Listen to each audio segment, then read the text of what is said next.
Okay, we'll start now. Usually a couple more people will join. Start now.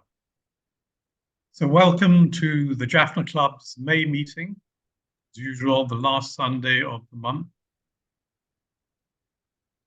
Our speakers today are Dr. Dhanan Senethirajah, World Vision Country Director, and Mr. Clarence Sutharshan, Director of Corporate Partners.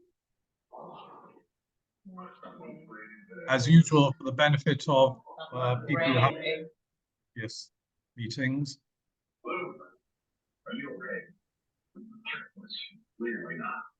we'll go over the objective. I can hear a couple of people talking, so unless you're Dhanan or Clarence, you please mute. So the club will facilitate, foster and support social intercourse and fellowship among its members. It will build a network of members and non-members that work together to promote the economic development of the. What is the club for? The club is a catalyst to help people like us connect with each other and help people like us connect with Northern entrepreneurs and business opportunities. But the reason I say it's a catalyst is that the club does not invest in companies, it doesn't raise money, it doesn't make any donations, it doesn't try to create an empire. All we do is we put people together, and we've been quite successful in that in the years since we started in September 2020. So since September 2020, without fail, we've had a Zoom. And I'll slowly page forward through here so you can see the sort of people that we've had speaking to the club. We've had CEOs, we've had general managers, we've had entrepreneurs, young and old. Jekhan Tyagaraja, at the time governor of the Northern Province, spoke to us. Professor Alex Therbarajan, an educationalist, came and spoke a year or two ago. Some of the leading entrepreneurs, IT, food and drink, manufacturing.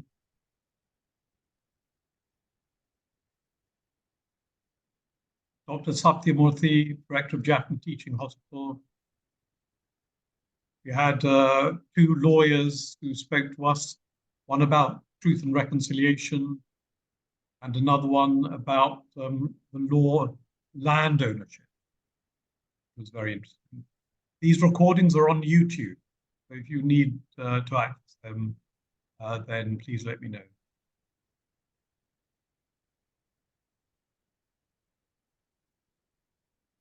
And I haven't added last month. So last month, Karthika spoke. She is leading project for women entrepreneurs. I must add her next. So now we start with our speakers from World Vision, Dhanan and Clarence. So, gentlemen, I will give you control of the screen, if I can remember how to do it. All right. I think they've moved the button. Here we go. Okay, Clarence, you can take over the screen.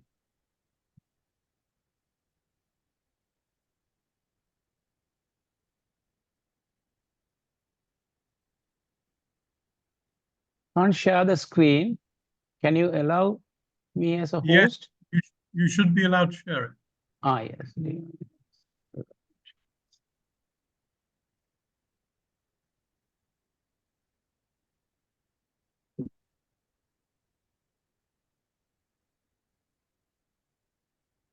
Jekhan, you need to stop sharing your screen. Or is it on the same? No, he should be allowed. Clarence should be allowed to start. But let me stop mine. Okay, I've stopped mine. Okay, Clarence, now you can share it.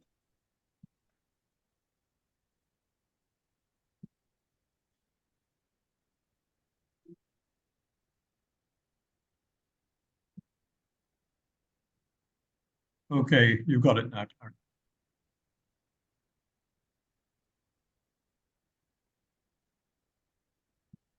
Yes.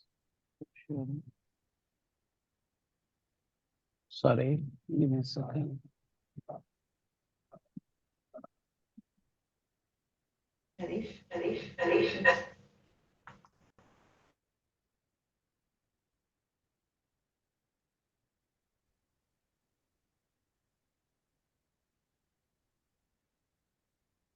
Can you see the screen? Yes. Yes, you can. All right. Okay. Presentation mode. Yeah. Can you see the screen? Yes. Yeah, Yeah. we got it. Thank you. Okay. Thank Okay. you. So good to have you all on this call. Let me start off. I'll go through the first couple of slides and the specifics. Clarence will take us through it. Clarence, next slide, please. Okay. World Vision was formed more than 7 decades ago. A little story on how it started. I'll be brief. Our founder was in Korea, and somebody on doing some work, and somebody presented a little girl who was terribly undernourished or malnourished to him, and said, "What are you going to do about this girl?" He had only $5 in his pocket. He gave it to that person and said, "Look after this girl. When I get back home, I will send you more." And that's how World Vision started. Now we are in more than 100 countries, and we tend to work mostly in fragile contexts. And the ones that are in purple are the ones that are most fragile. And even in Sri Lanka, we started work 47 years ago in 1977, and we work in the most vulnerable areas of Sri Lanka. Next one, Clarence.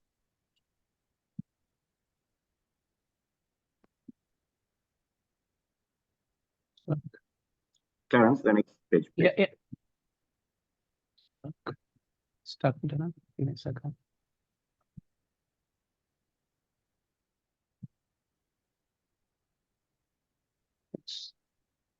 Right. Yeah. Okay. Shall I So go? it should actually be 47 because in April we completed 47 years. Though we are a Christian organization, we are driven by Christian principles, but we work amongst all community members.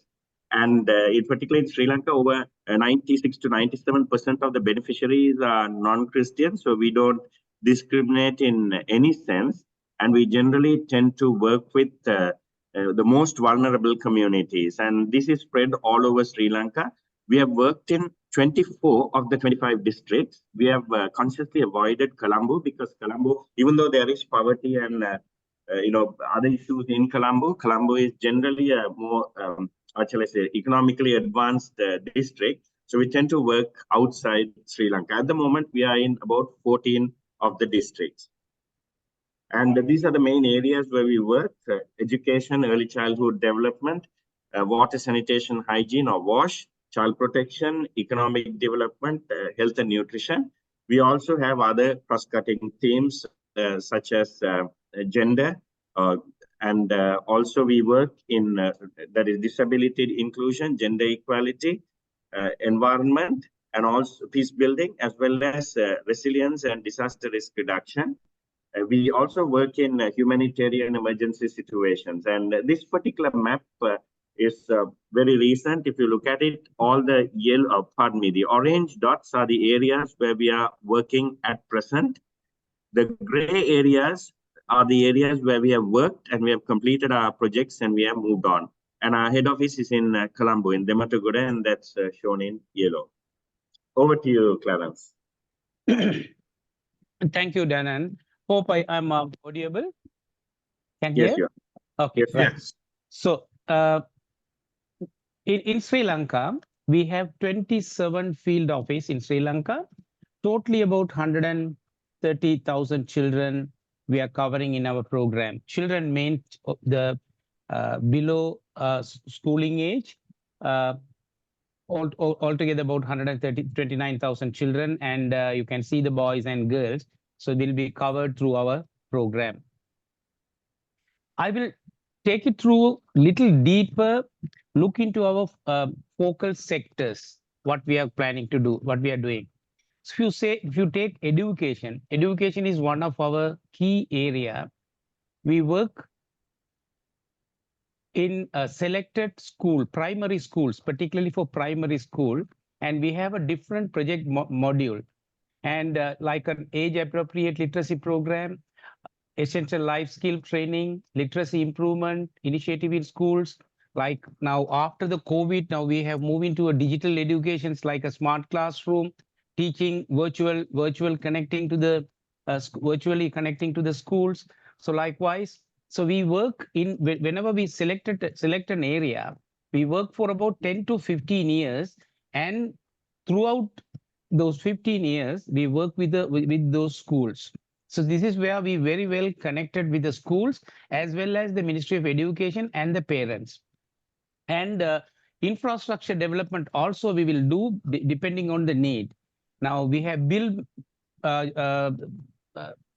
bigger schools and lab facilities, library facilities, play areas, you name it, So we will work closely with them, and we work through the partners as well. We won't work alone. If there is another partner joining with us in an education space, and we will work with the partners as well. And before we start, before we moving to an education space, we'll do an assessment of children who can read and write. Based on the assessment, our projects models are designed to take these children. If the child is unable to read or write at the age of say 8, so we will take the child separately, and we will work closely with the ministry of, with the school system, and to coach them and to connect them. So this is what we do in an education. So this is particularly for primary school. And in the secondary school also we have connected. Secondary school now currently what we are doing is career development program.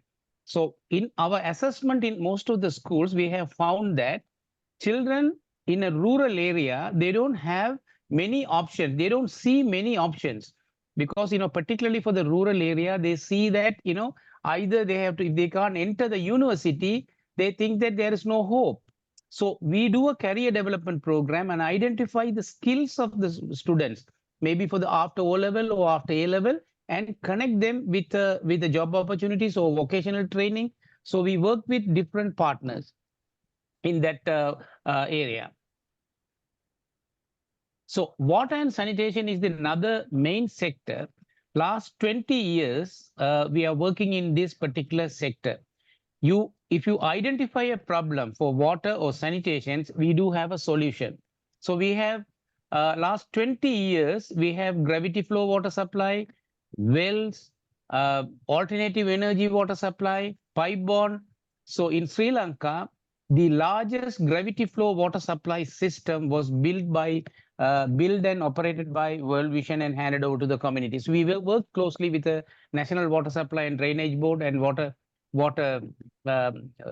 committees, and with the government as well as the community level, grassroots level organizations.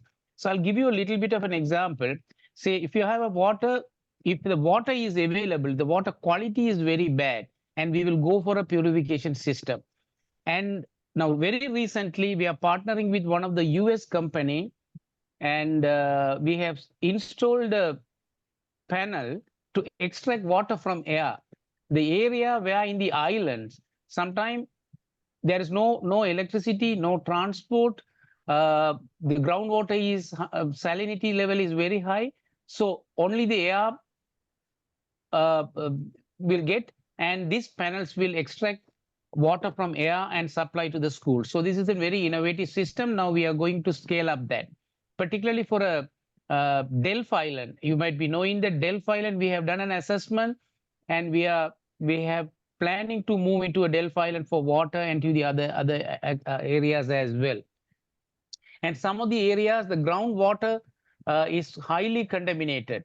So there we will do an appropriate purification system where the community can maintain. So any kind of water issues in last 20 years, we have worked in throughout the country, plantations, north and east, in southern province, in the different types of water projects. And any issues, we will be able to address that and to connect to the community. So water, sanitation, and hygiene. These three will go together in our areas wherever we work in water, sanitation. Child protection is the main key theme because World Vision is working for children. So therefore, the child protections, in Sri Lanka, the many areas, the child protection issues are coming up. So you're working with the Ministry of Women and Child, the police department as well, and to protect the children in our working area. And we train the parents and we train children and we have policies developed and different level of child protection areas. And we are very much focused on that. And we do an advocacy program, say particularly for last year, our campaign. We have taken a campaign called corporal punishment, end corporal punishment. So now we have launched another campaign, enough campaign to end malnutrition. So that those campaigns were inbuilt with the child protection issues as well. So we do advocacy, we lobby with the government, and if there is a child, abused, or there's a potential area the children's getting abused, so we will be closely monitoring all those children in our working areas. So child protection is one of our key intervention. Emergency response. This is one of the key pillar in World Vision. Not like the other agencies, World Vision worked in 4 stages. We have pre-positioned ourselves into 4 locations in Sri Lanka, and we have stored some of the non-food items. Whenever disaster strike, World Vision, within 24 hours, World Vision will be there. Then depending on the disaster, if there is a bigger disaster like a earthquake or a tsunami or a bigger flood, any kind of a bigger disasters, we'll do a 90 days response. Then we will do a rehabilitation program. Then we will assess the situation and we'll go for a long-term development program. You can see some of the photographs. We have, worked with different partners on a different. Now, say one of the last during COVID time, we have transported relief item to the Delft island using working with the Navy. So Navy has supported to transport the food. And this is all designed and very well positioned in throughout the country wherever the disaster strike. Our mandate is within 24 hours in our working area, World Vision should respond and to address the needs. During tsunami time, World Vision is the largest NGO, has received and we bigger funding, and we work for about 7 to 8 years, end to end to from the day first till the rehabilitation time. We build houses, build schools, and resettle families, and many work we did it throughout Sri Lanka. Health and nutrition. Now, this is another key area we work. Now, currently we are targeting for about 90,000 children who are below 5 years, who are undernourished children. Sri Lanka during the economic crisis, during the COVID, after that, the economic crisis, now children are drop out from schools and the malnourished rate has increased. So we have proven projects modeled. So below 5 years, we'll do an assessment of children, what is their current stage. And they'll work towards those children until if there is a malnourished child, we will work with them and until they come out from this malnourished situation. So finally, if there is a child, it's still undernourished after our program, then we will refer them to the local hospitals or the local medical officers and to further assess. And if there is any further deficiencies there in the child, so then we will assess them and to support those child. So then this is one of the program, and we are focusing on for the next 5 years to eradicate malnutrition in the country. So we have different projects model. We call, say, 1,000 days program. So from the childbirth, we will work for 1,000 days continuously with the children. Educating communities on disease prevention and response, improving mental health, psychosocial care for the families, training community health volunteers. So there are many activities we have inbuilt into a health and nutrition program. Totally in 27 offices, we have assessed 7,565 children are undernourished, and we have a target is going to the other areas as well, and to reach to 90 to 100,000 children. So currently we in our assessment, underweight children are close to about 7,500 children we have identified. Economic development. Economic development is another factor, and we work entire families and to identify those families, which level are they, and based on that, and we have dairy program, and we have farming and fisheries communities, so different types of communities we work, and not only for providing the facilities for them for the economic development or livelihood activities, we connect to the market as well, market linkage to these families. And sometime in Sri Lanka, if you see that the farmer is becoming poorest of the poor with many reasons. They don't have a marketing facility. They don't know about the new techniques in agriculture. So we introduce them for a new techniques and connect them to the market link, connecting to the largest corporate, connecting them to the financing institutions to get loan facilities, or we will provide loan facilities. There are some impact investors who are investing on these farmers through World Vision. So then we will provide them for the capital to start up that. So the many activities we'll do that in our working areas, and we have seen an impact. The farmers started with a small scale. Now they are entrepreneurial level, and they are cultivating in a larger level, and they employ people as well. So business councils establishing support and access to development service, new people enrolled in savings clubs, and we create savings clubs. And so now I will take you to another slides, how much of savings we have gathered from throughout our program. So this is one of the key area. Now from last 3 years, we have moved to another area called private sector engagement initiative. This is a new initiative from World Vision Lanka, working end-to-end with a farmer and a selected corporate. I will give you an example, and this is already happening in Northern Province. And one of your previous facilitator here in the Jaffna Club, you must be knowing Jaffna, Justin. He is an entrepreneur. So we are working closely with him and to connecting the farmers and investing on these farmers, and we have gone to different products as well, and we are ready to scale up. Here, I will explain that how this model is going to work. So World Vision will facilitate up to the farmer gate, and we have partnership with 2 companies. One is Arawa Private Limited. They are working in a coconut value chain, and Jaffna Horticulture, they are working on a Jaffna spices. And World Vision will invest with these farmers and supply to these companies. These companies will do the value addition and marketing and sales, everything they will do that. Whatever investments we are investing to the farmers will get a better price, as well as this company will donate certain percentage to World Vision to scale up this program. So now we have started that in 2 products with Jaffna Horticulture. One is 3 products, chili, cassava, and turmeric. It was very successful. Now from next month onwards, we are scaling up with more farmers who are entrepreneurial level farmers. This is one of the model.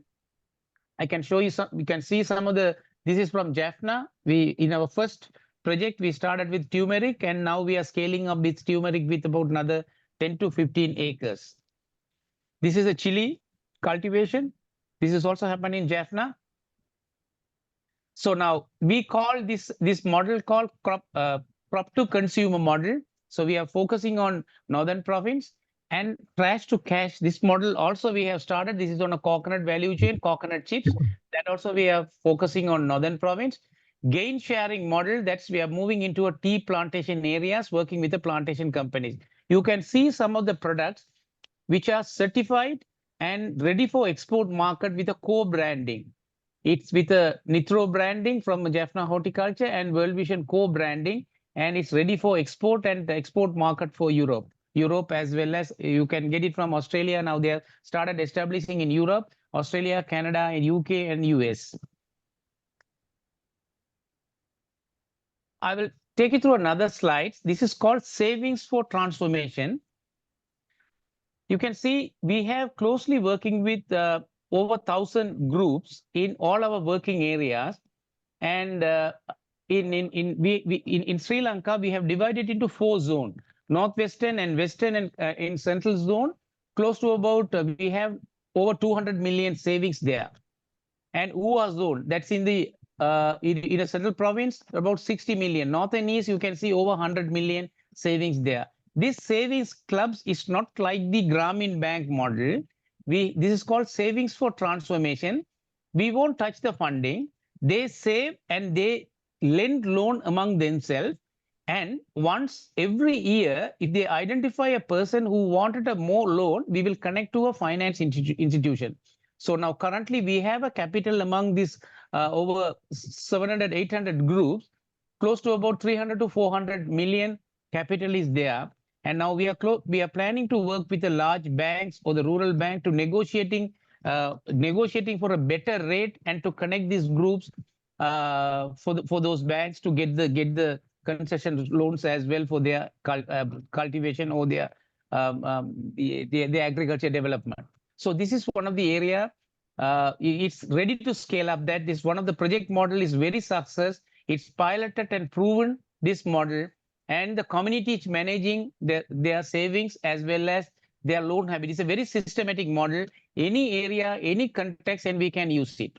It's not like the Grameen model. It's like a different model. It's designed for World Vision globally and tested in several countries, and Sri Lanka is leading now. This is another area we have just started with the last 1 year with Coca-Cola Foundation funding. We are working with the pet collection, the waste collection, close to about 5 metric ton waste collected per month and recycled.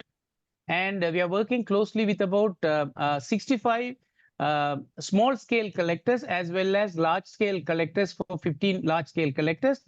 And this will be segregated with PPT bottle, cardboard, and all other material, and to recycle. So now we are ready to scale up that to the other districts as well. Now currently we are working only 10 divisional secretariat division. Monthly over 100 metric ton plastic bottles we are collecting that through our program, through the schools, through our resource bank. And this is one of the model contributing to the country to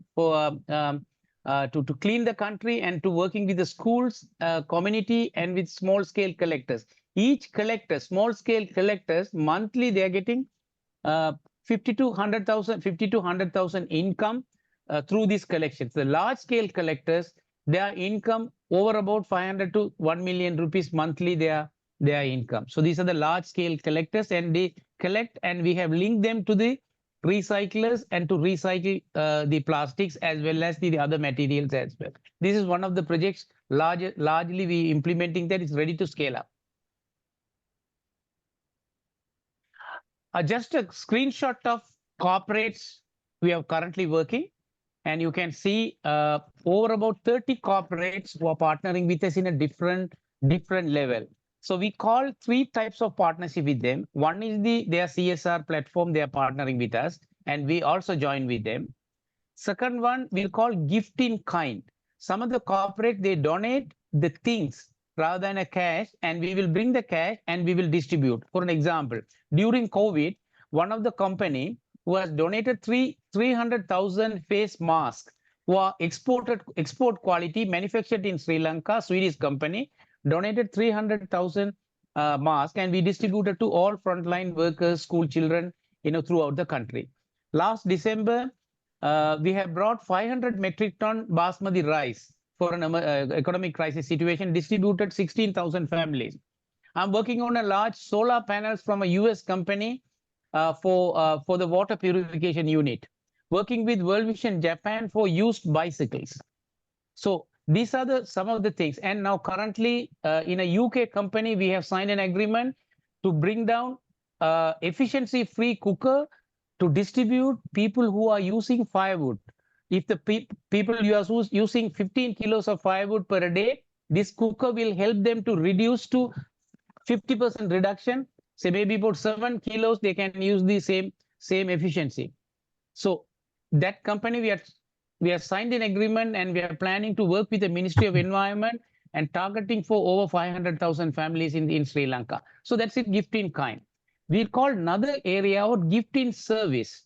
This is the professionals like doctors, engineers, architects, you name it, and they are giving their time as a professional service to World Vision. So that we have designed a program. So I'm working with group of architects, and whenever we are building a house, they will come and do the designs for us and to monitoring that. Group of engineers, they do the design for a water system or any large scale building. We don't need to pay. They are giving their service as a donation. So these people are not only in Sri Lanka, they are also living in overseas as well. So this is corporate space. The bilateral donors, the countries who are funding for World Vision Lanka, you can name, these are the countries who are supporting us for our program: Australia, Canada, Finland, and these are the main countries. I'll give you donors, bilateral donors. You can see some of the bilateral donors we are working on a specific projects like WHO, SIDA, OSAID, DFAT, USDA, Ford Foundation, KOICA, Global Giving. So these are some of our FAO, and very recently, last year, we started working with the UNFPA to building women's safe place in selected 7 police stations. So that's the bilateral donor space. Normally for our partnering process, I will explain, if we work with partners, any partners, anyone can join with World Vision. How do we partner with them? First, we will identify the partners, anyone, any organization, individuals or high net worth individuals or a single donor. First, we will start this whole process. We'll do a due diligence, then we will sign non-disclosure agreement, then jointly we'll identify a project. So this project will be co-funded projects we will identify. Sometime some donors will come and they will say that we will bring 50% of money, 50% can you all match with that one. So we will match with 50% funding. Some of them will come with a skill partnership. So we'll identify jointly and identify the projects, and when we will go for a collaborative agreement, then we will jointly implement the project implementation. Then we will end-to-end, we will monitor from our side, because the why people wanted to partner with World Vision, there are many reasons. One is our long-term commitment in the selected area, our governance structure, and our reporting mechanism, and our auditing. Then whatever the resources they bring it, we will also match with certain resources. And you can end-to-end, you can see that. Very recently, there are few organizations, they are independently work, and they have seen the money, whatever they have sent, that has not reached the community. Now they have approached us and wanted to work with us, and we are signing agreement with 3 organizations. One is in Australia, another one already started working with US, another one we are discussing in Canada as well. These are some of the people who are Sri Lankans who are living there, and they have a small organization. They wanted to support to Sri Lanka. They're approaching World Vision to partner with us. So this is the whole process. We will take it end to end. We will work with them, and we can see the impact. We can see the impact, and anytime they can visit, our presence will be there, and our ground office will have a direct contact with the projects. I think I'll stop from here, and there is any questions, me and Dhanan would like to happy to answer that. Thank you. Thank you, Clarence. Thank you, Dhanan. This is very interesting. I've known of World Vision for some years, and I've met Dhanan and I've met Clarence, but I've found out lots of things I never knew from this presentation. And one of the things I can see is that World Vision has become a trusted partner. One big problem among the Tamil diaspora is a trust problem. So when they're donating their services, when they're donating their money, they need to find a partner who they have faith in. This gifting services, architects giving their services, engineers, teachers, teaching English, is a great opportunity.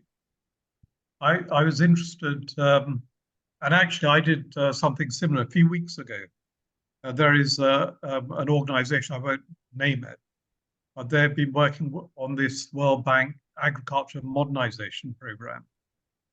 And through that, they've increased the quantity of agricultural produce. So specifically mangoes and papaw. They've increased the volume that they're producing, but they didn't know how to sell it.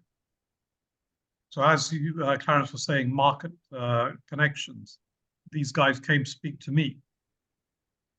I set up a meeting with Justin. So three of us were there. They said they were doing, if I remember right, a few thousand kilograms of mangoes a month. And Justin listened to them, and they said, so Justin, how much can you take? And he says, I'll take all of it. He says, I'll come and pick it up. I'll send someone to come and pick it up, so long as it's a minimum of 1,000 kilograms per pickup. And he'll take it so long as the fruit is not damaged. So he doesn't care. The supermarkets, often they want a perfectly formed, beautiful fruit, right size. Many factors go into their selection. While Justin will take anything so long as it's not damaged, it hasn't gone off. So many things that Worldview are doing are very impressive, very crucial. I'm thankful that you guys are operating here, particularly in the north. Can I ask if there are questions from the audience?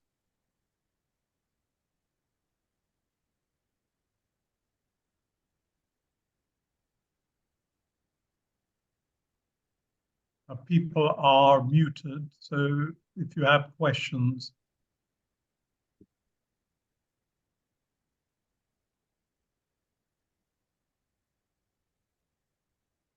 I think we seem to be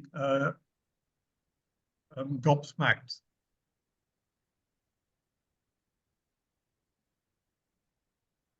Clarence, one of your projects was ending malnutrition. How are you doing that? Child protection, ending malnutrition. Yeah.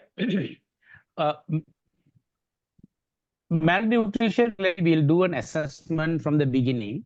And we have a project model called PD Heart, Positive Defensive Heart. And that is actually a 120-day programming, identifying the children and forming a mother's group and training them to, to give, get the local food, prepare and give it to the children. Every week, we will closely monitor the weight gain. So every week we'll do the weight, weighing the children. This is actually, we are closely working with the local MOH office. Then after the 120 days, 180 days, and we'll see some of the children will, will gain weight, and to, if they come to the certain weight, will drop from the program. Then there are leftover children. We might have to refer them to the local hospital for a further clinic. They might have some kind of disability or vitamin deficiencies or any. So they're very handful of children. Those children, we one-to-one, we will take care of them, and we'll closely work with them. So that's one area. What is the reason for the malnutrition? Is it poverty? Is it poverty is one. Not taking a dietary balanced food. And because, now in the rural area, if you go there, the rice and, sometime in some of the areas where we have seen that they have a lot of carbohydrate, taking a rice only, and no other vegetables, greeneries, and, it's all, they can get those things in very, very low cost in surrounding areas. People are not very much interested. So then we encourage them for a small home gardening and to get their food, and most of them, whatever they are getting from their farm, they are trying to sell and get the money. So these are some of the education process. We work closely with the mothers group. So we have a very strong mothers group at each village level and continuously monitored them. Okay, but I mean, Anusha's got a question, but I personally disappointed that in our rural areas where people are growing their own fruit and vegetables, that there is this problem. I would have expected it in our city areas where people don't have access to fruit and vegetables. But Anusha, you had your hand up. You actually asked the very question that I had, which is, sorry, hi, Dhanan and Clarence. I did see you both, I think one of you, when I came for one of Justin's functions in January last year when I was in Jaffna. Correct. Yeah, you asked a question about, yeah, I was going to ask, from what your work on the ground, because you're covering the entire length and breadth of Sri Lanka, why you feel, people are malnourished and kids are malnourished. Because, yeah, even though I live in the West, and of course people expect us who live in the West and in other prosperous countries to live well, Sri Lanka, we have enough vegetation, never mind, and of course we're a coast, so fishing. Yeah, I'm just surprised that's all, but at the malnutrition, but you've just explained that. So yeah, thank you. Kurt, you have your hand up. Yes. So Clarence and Dhanan, you have covered a lot. My knowledge of World Vision was just child sponsorship. So now I understand World Vision does a lot more. So just inquisitive, how many people are working in World Vision, with World Vision in Sri Lanka? And how do you market? How do you market with other companies? You mentioned so many companies, and it's like a business. It's happening now. So how is it all happening? Okay, so sponsorship globally, the new generation, the millennials don't want to commit long term. So Right. so that's why we had to look at our funding models. And about 5 or 6 years ago, we made this conscious decision to go more into private sector engagement, corporate partnerships, high net worth individuals, and so on. So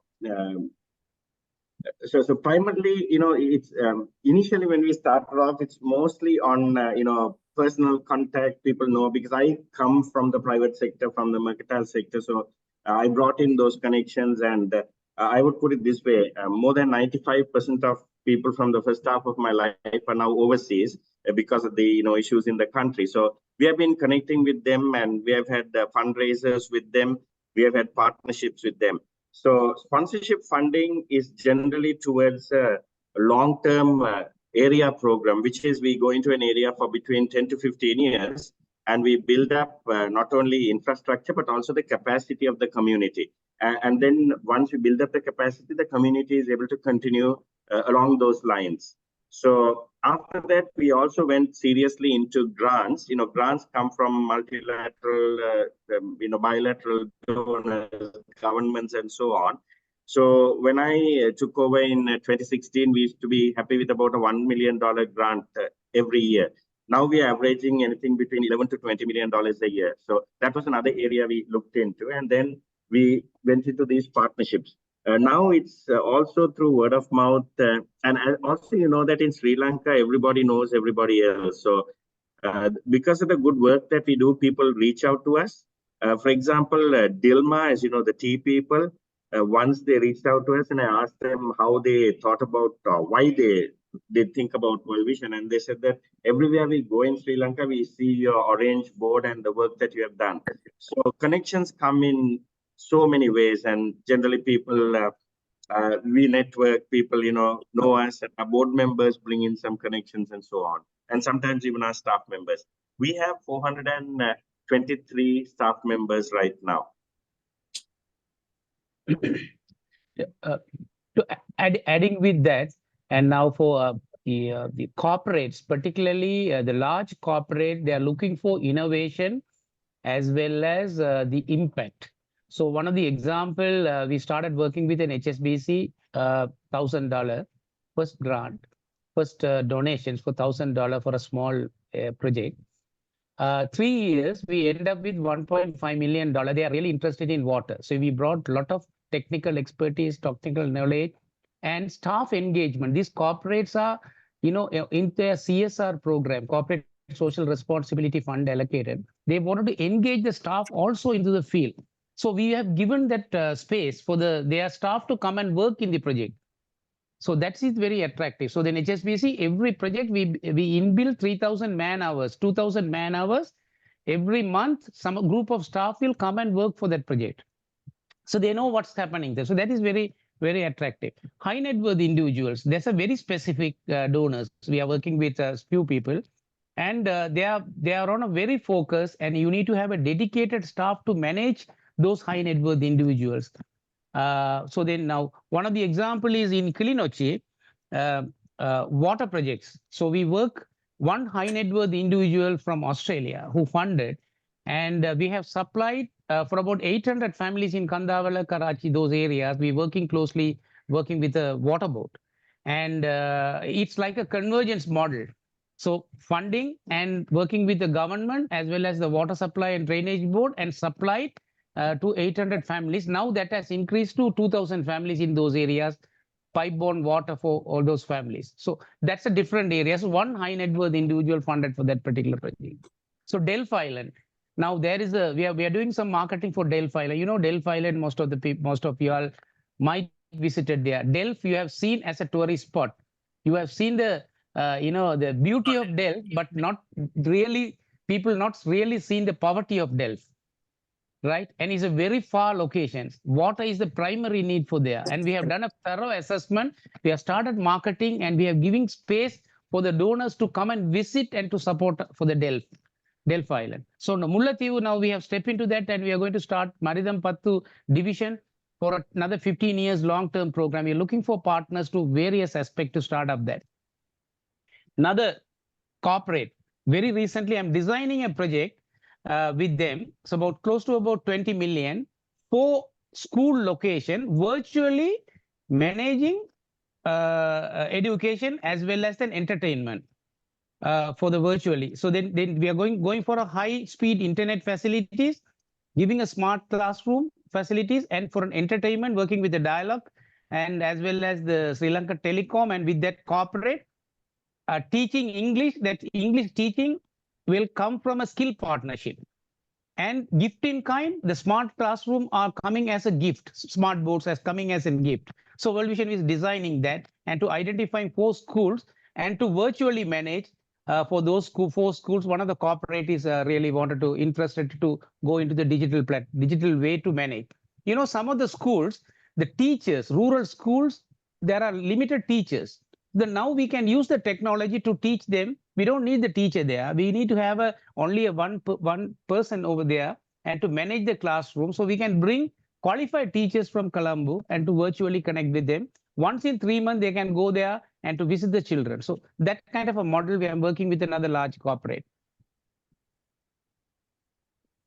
Thank you. Very impressive.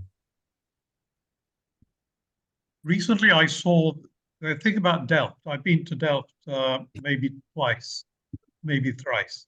And you're right, it's a beautiful, beautiful place with nothing developed. The place is falling apart. Even the tourism boards are falling apart. The metal umbrellas on the beach are rusty. So if you scratch your head, you'll have to go and get a tetanus injection. But your idea about water from the air is excellent. I've read about that recently. Something else I read about recently is the biofuels.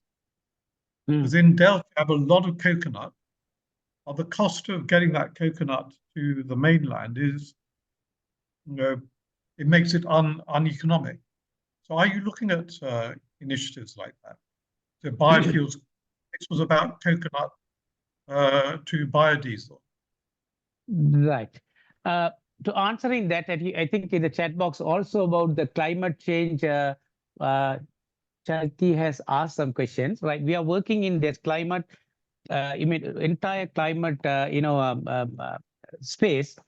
Now, there are 3 areas we are targeting that. One is climate smart agriculture, that is in the agriculture field. And we are planning for an entire island mangrove planting. We're planning to do an assessment of entire country pockets where the mangrove grows, north, east, and south, wherever it is. We've already initiated that. In Sri Lanka, 8,000 hectares can grow mango, but there will be a lot of issues. But we are dealing with them, with the ministry as well, to identifying and assessment mangrove planting for entire country. Efficiency-free cooker, biofuel. Now we have started thinking about that in two areas.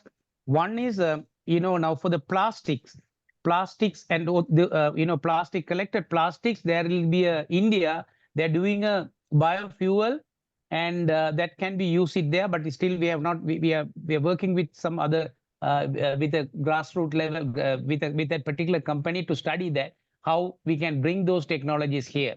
Then the glyceria, growing glyceria and getting those glyceria pellets, it will be a biofuel, and we can introduce that as well.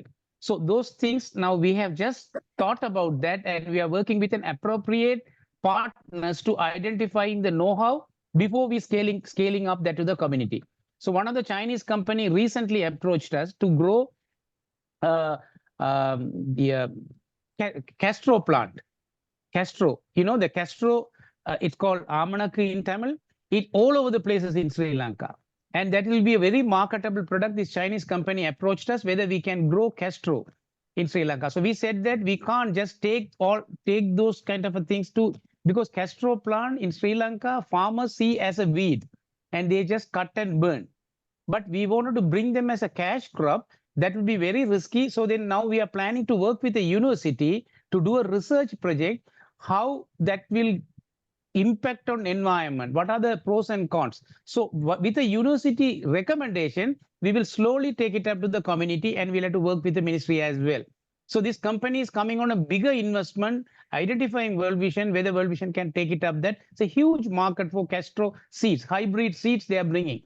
So they are going to make biofuel out of that the seeds.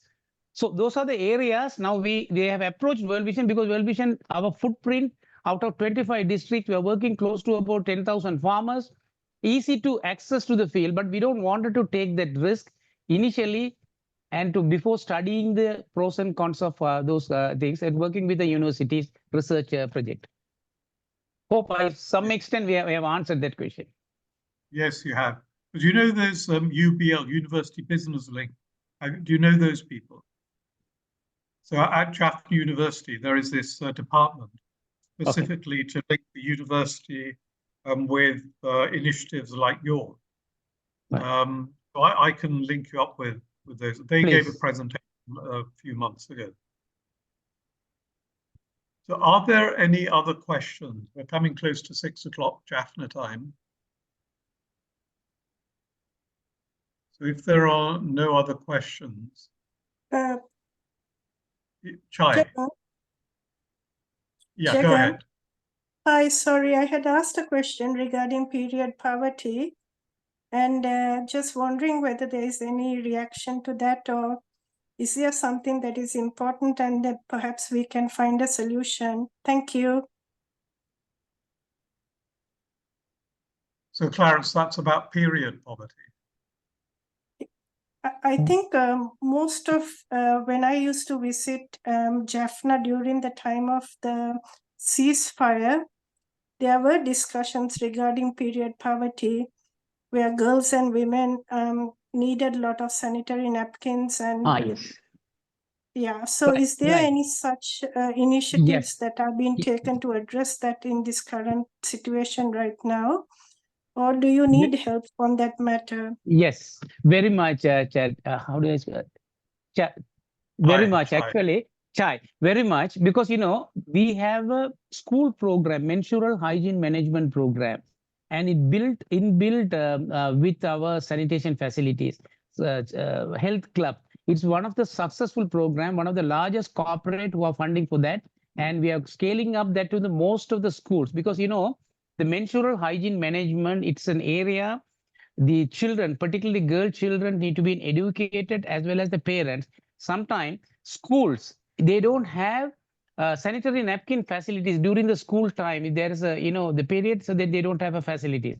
So we have created school clubs, health clubs and provided sanitary napkins, and it will be replenished once that finish. And we have created a program. It's very sustainable program. So I can take you another half an hour session on that. And we have already addressed close to about 200 schools throughout the country in all our programmatic area. But still there are a lot of needs there. It's called menstrual MHM program, menstrual hygiene management. And another challenge in the sanitation facilities, there is no incinerator facilities for to burn the used sanitary napkins. So we have designed a toilets with an incinerator facilities, very simple technology. Otherwise, what will happen is most of the schools, they dump the sanitary napkins into the toilets, and it will block, and there is no way to clean it up. So that's what most of the sanitation in the schools are blocked, and it's not used. So we identified that as an issue. And whenever we are designing a sanitation facilities, we'll build incinerator as well and train the students to burn it. So we have a special design and proven design. All our girls' schools, we build one toilet with an incinerator facilities as well as the health club to continuously maintain that particular space. Yeah. Clarence, sorry, I'm not feeling too well. Apologies. I have been talking about this topic globally a few years ago before COVID, and we were able to identify an award-winning Danish company, a woman who is actually looking to invest production plants in different countries, and they are producing a world-class reusable sanitary napkin. Her model has won many awards globally. Just casually, I would like to introduce her to y'all and to see whether there's any kind of benefit for mutual benefit. I'm sure if y'all find it useful to set up a production plant, we meaning I'm the founder of a peace-led climate-friendly forum, and Jekhan is a supporter, which I'm deeply grateful for. And I would like to see how we could support the efforts that are going on. Y'all are doing some incredible work. I don't always hear the merits of other projects that are being run by different NGOs. Not always, but the diaspora contribution is much appreciated. So let me do this for y'all. I will work with, through Jekhan. If y'all are interested, y'all can send a note, just a one-liner, and I can then talk to Trine, who is the founder of this project and who is promoting period poverty from Denmark or Netherlands. I need to check, and then see whether we could help you all. And then on a separate matter, our forum took a backslide because I was a cancer patient, COVID patient, and I have a brain tumor that could not be removed. But we have access to an incredible world-class forum, members who have different skills that are proven globally, best practices, emerging practices. So what I'll do is I will talk to Jekhan to identify, and then we can set up a meeting with those experts to see whether we could contribute. I'm sorry for this long discussion. Though I was born a Sri Lankan Sinhalese, my cousin is half Tamil, and I have the most wonderful memories as a child running around in Jaffna. And I do have a deep interest in the Northeast professionally. I used to be the IMF economist in Sri Lanka, so we were, during the time of the ceasefire and during the tsunami, we worked very hard with the government to try and support the Northeast. And I have indeed visited and watched and have been quite excited by the incredible efforts that have been made to spearhead the province post-war. And I would like to see how we can contribute. But thank you to all of you. And I'm sorry, I'm not feeling too great, but it was just awesome to meet all of you all virtually. And please, if you all need any help, you all can talk to Jekhan. Jekhan will reach out to me, and then we'll see how we can proceed. Thank you again. Bye-bye. Thank you. Thank you. Thank you. Thank you, Chaitri, so much. Thank you. Sorry, Dhanan, you carry on. Yeah, I was thinking, so we will reach out to you, Jack. We'll be interested in that. So let's get that connection. Thank you so much. Yeah. So with Clarence's permission, Clarence, I will share your contact detail. Yes, So I please. will I send a put it to the recording. chat box. Yes. Yeah. So not into the chat box. What I do is I send out a recording, and Right. you know, many more people will see the recording, and I'll put your contact details there. Please. Okay. So I think have we finished for the evening? So the recording will come out by tomorrow. Clarence's contact details will be there. There's me, of course. So I thank everyone for joining, and as usual, have a good breakfast, have lunch, tea time for me, and dinner for Kurt if he's not already finished. Thank you, everyone. Jekhan, sorry. Thank you. I just like to invite everybody to join the forum. There is no cost involved, and you can participate at your own interest and time. Thank you so much. Thank you. Okay, thank you. Thank you. Bye. Okay. Bye, Bye-bye, everybody. everybody. Bye, everybody. Bye.